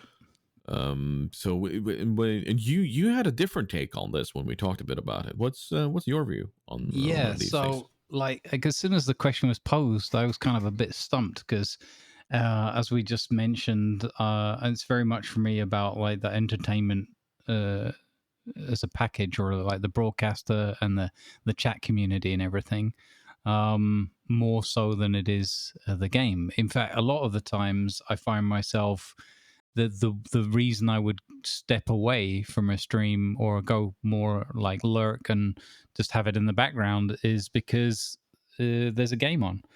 So some IRL stuff, like if Hula's on or whatever, or Happy Chef doing his cooking and stuff like that, and I'm kind of in the mood, then I'm more inclined to like stay active and be a part of that than the games. And one of the ones that I found kind of peculiar in a way is World of Warships. I just don't generally enjoy, and I don't like to hang around for very long when people are playing ships. Like I Mm, have to get in actively into a good conversation with people, either the broadcaster or the or chat or both. I just don't. I suppose partly because it's like, well, if I'm watching this, I might as well go and play it, yeah. and I don't like to play it and then have a stream on in the background because, if nothing else, it's auditory confusion. Are those talks for me or the streamer? So, Yeah, but it's a funny one because a lot of my, a lot of our streamer friends are hanging out in there, and they do, whatever they do. But there's quite a lot of them that play a lot of ships and stream a lot of ships, and I don't generally. And it's kind of sad in a way because I'd be there for the stream and want to support them, but I just don't enjoy, watching and listening to ships because I guess it's because it's just I have my sort of fill. I do my whatever. I play a little bit offline for a certain goal or just to relax because I feel like playing ships for a bit, and then we do our thing on the Fridays, and that's kind of enough for me most of the time. Maybe a little sneaky one here and there, but otherwise I guess I get too much, and it's probably just because I've played the game for so many years and that. But there's only so many times I can hear like, oh, what. I hope this doesn't sound harsh. I'm not picking anybody on anybody. We all do it. I do it. But you're like, why is that ship over there? Why isn't this person capping? Or and I don't want to hear it. I'm like, it's really harsh, and I know I do it, so I hope it doesn't sound too hypocritical or anything. But I just don't want to sit there and hear those things, because I guess it's the familiarity kind of breeds contempt element to it, So yeah, it's on the other hand, if people are doing it but they're playing something else, or doing it in a very different way. Sometimes people do the asymmetrics, or you're doing the operations or convoys and stuff, and that can be a little bit more relaxing in the background if I'm doing other things or not at the computer, but I'm just able to support streamers that I want to support. So I hope people won't think this the wrong way, but I just really struggle that game. Probably just on an emotional level in my years of playing it, just is not one that I want to sit there and watch someone play. No, if I watch somebody play World of Warships, then I'm watching the streamer. I'm not watching the game. Like I'll tune into Killer Bin. I'll tune into Stats and many others play World of Warships. But like you said, it's for the commentary that goes on outside of what's in the game. Like Killer Bin, all the historical facts, the things he can tell me about the ships and the interesting stuff going on regarding the historical aspect there is what draws me there. Stats bloke, there's so many things going on in the community. There's everything from talking about pets to foods to to weird stuff that Stats has been thinking of doing lately, and like there are so many people out there doing wonderful things where I know that if they play a different game, it'll be exactly that same thing going on. And that's what I mean about I watch the creator, not the game. If I want to watch a game of something, like let's say naval combat, I'll play it. I'll play a game that has naval combat. I'll do that instead. Yeah, I think that might be for me. That's what I call like the familiarity aspect of it. I'm just too familiar with it, and I suppose part of it is it'll just make me want to play it. Yeah, and it kind of ties into the next question too, which is what streamer would you love to watch play a particular game? And I had a bit of a think in my head here for it, but it's like there are no particular streamers where I would go, oh, it would be interesting to watch them play this. But at the same time, my streamers that I go to, my streamers that I watch regularly, Grumbles being one of them. Oh, that guy. Yeah. I always have a thought of, I wonder how they would tackle this game. How would they approach certain things going on? Like an excellent example here is Colo, who normally hasn't been into a lot of games along the same genre, playing Mass Effect, for the role play of it, for the story of it, and watching her approach some of the combat is like, oh, okay, that's how Colo does it, and that's her approach to this role. And there are many other games out there that I would love to see people play. Knights of the Old Republic being one of them, because it's so riddled with decisions and story and that influence you. It would be interesting to see people go through it, but not necessarily for the fact that it'll be amazing content, but more of a, it gives me an idea of where this person is mentally, you know. Gotcha. How about you? Yeah, I mean, just to one of your comments there, I think there's a lot of people that call for me to play certain games because they think this would be pretty hilarious because he'll get this all wrong, like in a fun way, and they're usually right. Yeah, I didn't have an answer when we first spoke about it earlier, but thinking on your words and that, I mean, it's I don't like. I haven't. My. I'm gonna. It'd be a bit of a cop out, but it won't. It'll just be me sticking to normal, really, for me, or to type. Is I want to see people role play. You know, Yeah. I want to see. As an example, I would love to get the late shift, right? Or like pick anyone, right? Let's say Gassy, right? So I'd love to get Gassy into like Star Citizen. So he's a huge Trekkie, right? But he can't play Star Citizen because he's tried it a little bit and it's just so janky and buggy and all the rest of it. It's nowhere near ready for his level of tolerance, right? For jank. But imagine getting him or and the others or whatever in properly in there, and it just working just for once. You know, the immersion of that game coupled with just the silliness that some friends can have together would be, I think, just like off the charts hilarious and entertaining and enjoyable for people. Yeah, so I'd just like to see yeah, I suppose it's more that I'd like to see what people. I mean, okay, so imagine taking right? Co Carnage, and you don't really see him role play much, right? But No. he's got it in him. Oh yeah. For sure. So wouldn't it be really fun to like watch him come and role play out a character in Conan with us?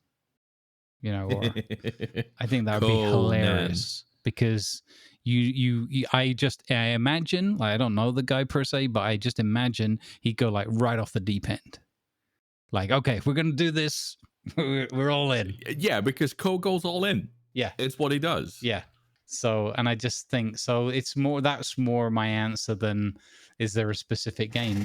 Because again, I'm mostly not there for the game. I'm mostly there for the entertainment that comes with it, as it were. I will say though, when it comes to content creators that I enjoy watching, no matter what they play, it is the late shifts, but it's also former creatures, content creators, Z Royal Viking, Chilled Chaos, Sea Nanners. When they get together, no matter what they play, there's always shenanigans because they know they're all content creators. They know that, okay, we're here to create content. We're here to have fun. We're not here to beat the game necessarily. Yeah.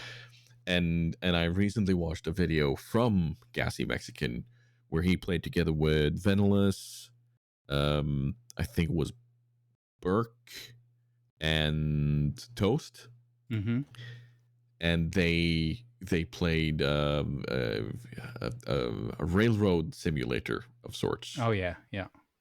For Gassy's for Classy's birthday. Yeah. Oh my god, I was laughing and howling at the different reactions and kind of like, put the pin in, put the pin in, put the pin in, put the pin in, yeah, put the pin in, yeah, put the pin in, put the pin in, back up slowly, back up slowly, No, don't ram it. It was just so much chaos, and I like, no matter what they get into, it is a lot of fun because they've been in the game for a long time.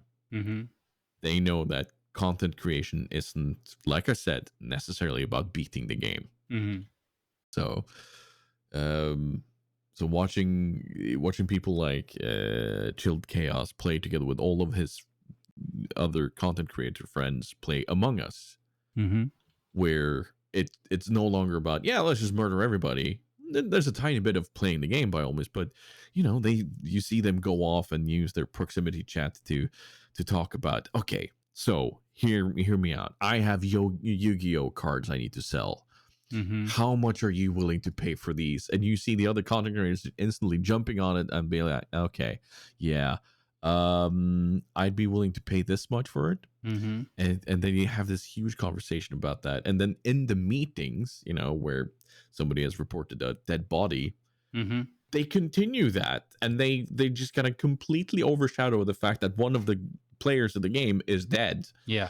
No, with Yu-Gi-Oh cards, because it's content. And I Mm-hmm. love that idea. So it's always enjoyable to watch somebody who knows that content is often paramount. Yeah. And And I think I need to that's try to get into that more. yeah. I think that is probably also something that we would give as advice to people that are starting out or just building up and stuff is um is think about the entertainment value and what you're enjoying and how you're expressing yourself. Don't think about, oh, I'm gonna stream this game today. No, you are gonna entertain people and you're gonna happen to be playing game XYZ. Yeah. And if you go in more with that attitude and think about how and develop and watch back your content and learn, you'll have, I think, overall way more fun than just trying to play the game. Or you might face the more difficult, reflective questions that you've got for yourself of like, am I literally just logging on to play this game? Yeah. So I think that would be something, that would be one piece of advice that I would I think I understood that fairly quickly early on, because I got into the whole thing in the first place through World of Warships or using World of Warships. But the whole idea right from day one was I just want to kind of smile and have a laugh with people, and we're playing some ships. So kind of accidentally had that approach and attitude from day one, and then the rest is just refining and learning and reflecting on that, and letting yourself kind of develop and grow and work out what you enjoy doing the most along the way. So Yeah. I'll be honest, I think I lost a tiny bit of mine of that. it happens easily without you even realizing sometimes, it because you sneaks up get on you. drawn into like, what am I trying to achieve here? What am I trying to unlock? What am I trying to, there's this next boss coming up and stuff like that. That's all valid. It's not like that's completely irrelevant, but that's not, or at least for me anyway, that's not why. I'm sure this isn't true everywhere. Like it's no hard and fast rule, but I think in a lot of, or at least the things that I enjoy, it's, you're not ignoring the game entirely, but it's not the be all and end all of the primary purpose of why you're there. No, exactly. And I think I'm starting to get back to it. That's cool. But yeah, no, I'm totally with you there with that as a tip to others. Final question from Mari before we move on to something to smile about. Mm-hmm. Favorite nostalgic recipe of your past? I'm gonna pull a Grumbles here. This is a bit of a cop out. Wow. No, I'm sorry. Did you get the number on that bus? Holy I was shit. Gonna say that was a 2-for-1. He went forward and back over me. And then he went forward and was like, nah, nothing here. No, there's a tiny bit of story with this. So when I was younger, after my brothers had moved out, them being 10 and 14 years older than me, and after mom and dad got a divorce and dad moved away, it wasn't always that much of a, like, times weren't easy always. And I realized that, and the more I kind of look back, the more it's been like a holy shit. I realized just how much Mom did for me, and sacrificed for me. That's for a different time. But one of the things that she would make if we were low on money, but where it was a good, like it was something I enjoyed, and to this day is a super comfort food for me. And people are gonna spin off about this, like they're not gonna be happy about this. So spaghetti, and then hot dogs that are chopped up into the small pieces that are fried until they have a nice crisp to them, Mm-hmm. and then ketchup. That simple, like, because we, like, the ketchup we have here is not like Heinz. It's not that acidic. It's fairly sweet, so it functions better as a tomato sauce than other things. So just that simple, that straightforward. No mincemeat, no herbs or anything like that. It's just that. That is maybe the ultimate nostalgic recipe for me. And in times where I have a super dopamine dump and my brain just shuts down and does not want to do anything, my go-to is pasta for that reason. So yeah, that's mine. Mm-hmm. How about you? Well, yeah, I've got I've got three. So, and it's funny because it's just I didn't have an upbringing that I particularly enjoyed. I'll keep it as simple as that. And so there's not very many memories that I can look back and go, oh yeah, that made me smile, or that's something that I miss, kind of thing. So I was thinking, for like randomly, I didn't know about this question, but I was thinking the other day about one such food, or like, it's not really a recipe as such, but in the British Isles, they called it eggs with soldiers. So it's literally just a boiled egg, right? And then you crack it open. You hopefully you got a runny yolk. You've cooked it just right, and then you put a bit of salt on. Super healthy we were back then, and then it's just toast, right? Common theme, and with some butter, like proper butter, not like the nonsense you get these days. More health advice from Grumbles, and you chop them into straight lines, and you take the crusts off, and those are the soldiers. And I don't know. I was thinking about it the other day. I haven't looked it up, but I was thinking the other day. Wonder why they were called soldiers. But anyway, and you just, so you get a finger of toast, if you will, and you just dip that into your boiled eggs and soldiers, boiled eggs and soldiers. And so, yeah, because I was thinking about it the other day, I was like, well, that's kind of disgusting. These are our military force. We're dunking them in boiling hot egg and then just biting their heads off. It's a bit weird. But anyway, so That sounds amazing, one by the from, way. That sounds amazing. Like yeah, that is just it's so straight up simple, nom nom but nom nom nom. it's just like spot on. So that's one, and then another one that I think was in part, I think, emotionally, because of those rare moments where you'd actually be able to just have some calmness, and it was just about focusing on people making some food and then eating some food, which wasn't always a given for me and for us. So it was typically like around one time a year where you'd have Pancake Day, right? So Ooh. around like Shrove Tuesday, where it was basically the old tradition of there's not much left from like the winter stores and stocks and whatever. So you'd just be going around using up whatever's left over, kind of thing. Is at least roughly how I've understood it.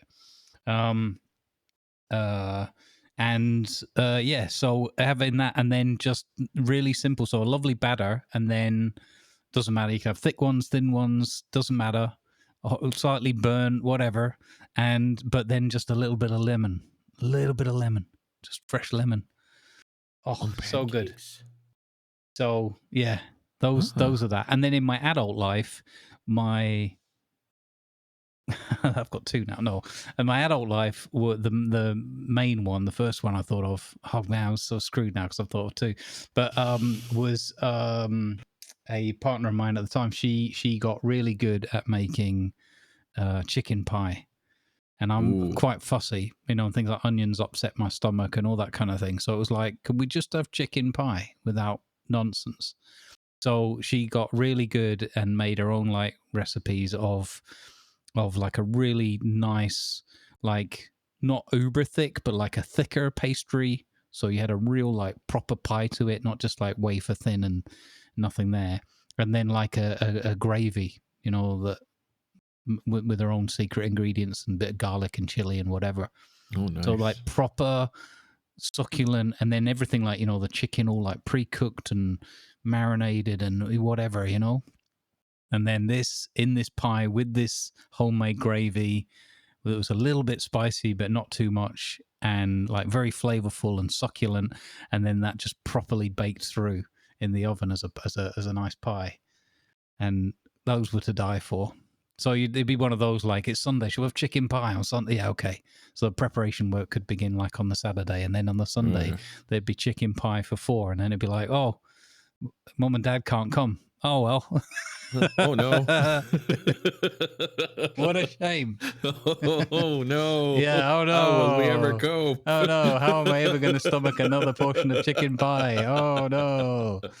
So yeah, that's a good one. So yeah. Okay. Interesting. I like that. The eggs and soldiers, that's very similar to something that we would do here. But instead of, again, we would sprinkle salt on the egg, but I would also have butter and caviar.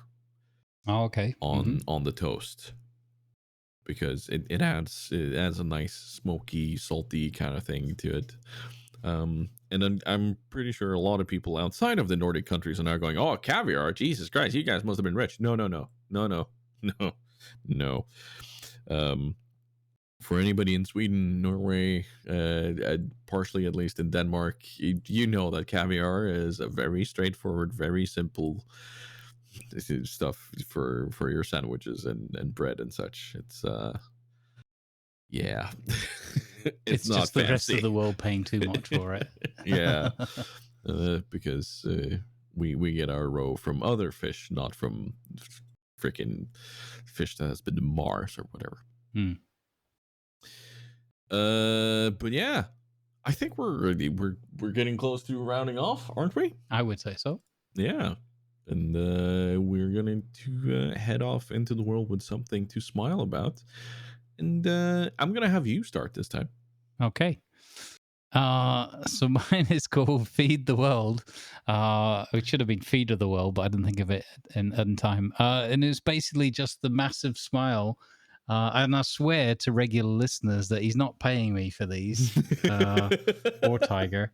But it yet again involves my good friend, Mr. Texas Hula, from the country of Texas, which is wedged in between United States of America and Mexico. And he's been making his own bird feeders with this really awesome, like semicircular, almost like two opposing bowls, kind of, and with a rod in between and a thing to let water fall through and whatever. And he's been making these bird feeders, and then what he's done is he's extended his entertainment by adding another camera outside looking at one of the trees where he's got a bird feeder, and you can just have the whole hula experience plus a bunch of tits. I mean, birds, cardinals, his favorite bird, and things like that, just hanging out, and the occasional squirrel trying to sneak in and Pink Panther all the bird feed and whatnot. And it's just amazing because you get wildlife nature cam in a And there's the box off birds, to the too. right. Yeah. And it's super calming. Yeah, that's right. And you get the birds as well. Wow. Nice. That took me a moment to pick that up. There you go. That was very good. I love that. So yeah, you get Hula in his natural habitat, surrounded by a bunch of blue-footed boobies. So yeah, go if you haven't seen it already, go check him out next time he's doing his woodworking streams, because it's just an awesome addition. I'm so glad he's done it, because it takes confidence to make adjustments and change things up in your stream.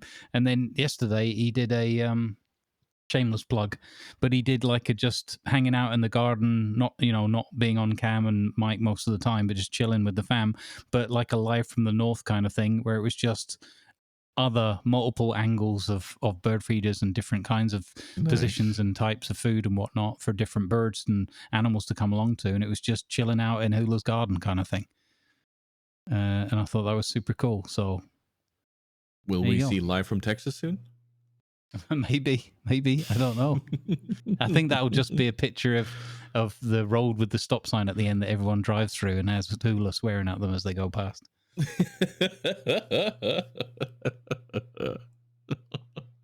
That sounds about right. Hula, you can send the check to the normal place, by the way. Usual place, yeah. Yep. Mine is very simple. And just before we started the recording, I thought of a second thing, so I pulled the grumbles. The first thing is just there's a new sign on Live from the North, and it makes me smile every time I look at it, because I know where it stems from. I know what it has done for charity, but it's also just incredibly fun to sit down and paint some of these things that people have me paint, and it's a holy bonobo. So if you go on Live from the North, you can do ! sign, and you'll get a zoom in on it. If anybody wants to see it closer up, I can probably send out a picture or whatever. But it's it's a holy bonobo, and it just makes me smile. As soon as I see it, I smile. So this morning I woke up, I walked into my bathroom, started brushing my teeth, and there's the holy bonobo. Made me smile. But the second one was something that I thought of the other day while I was on a video call with Mari. We both have a Fitbit Charge 4 now. The Charge 4 is the type of Fitbit. And every hour, about 10 minutes before the full hour is up, if you haven't done X amount of steps for that day or for that hour, it'll buzz and tell you, oh, you have 10 minutes left to do these last few steps. And I noticed that the other day when we were on a call, that my watch buzzed. I looked at it, and about 2 seconds later, I look back at Mari. Her watch has buzzed. She looks at it and goes, oh, I need to do my steps. And I was like, hold on. Are you telling me that our watches are matched up so that we can actually... I know when my watch buzzes, yours does too. That's actually kind of fun. So it made me smile a bit, and like, hey, cool. Mm-hmm. So that's just a tiny reminder that there were more things that connect us. That's cool. But that is going to be it for today's episode. With a tiny bit of editing, we should probably end up just under 2 hours, which is nice. Mm-hmm. Bit heavy on the front end, but I hope everybody has enjoyed what we've done here today. Mm-hmm. As always, feel free to share your little victories, your comments, your questions with us, because we do enjoy those. And maybe sometime in the future we'll be able to do an episode with nothing but comments and questions from viewers, because that would be very nice. And instead of commenting on the latest shenanigans of Twitch or other platforms, or the do's and don'ts of World of Warships. Yeah. So without further ado, thank you everybody for hanging out with us. It's going to be a goodbye from me and a goodbye from Grumbles. Goodbye, good vibes. And we'll see you all in the next exit to port. No, that's wrong. That's wrong. Know your buttons, more like it, Tiger. Let's try that again. Hey, there we go. Goodbye, everybody.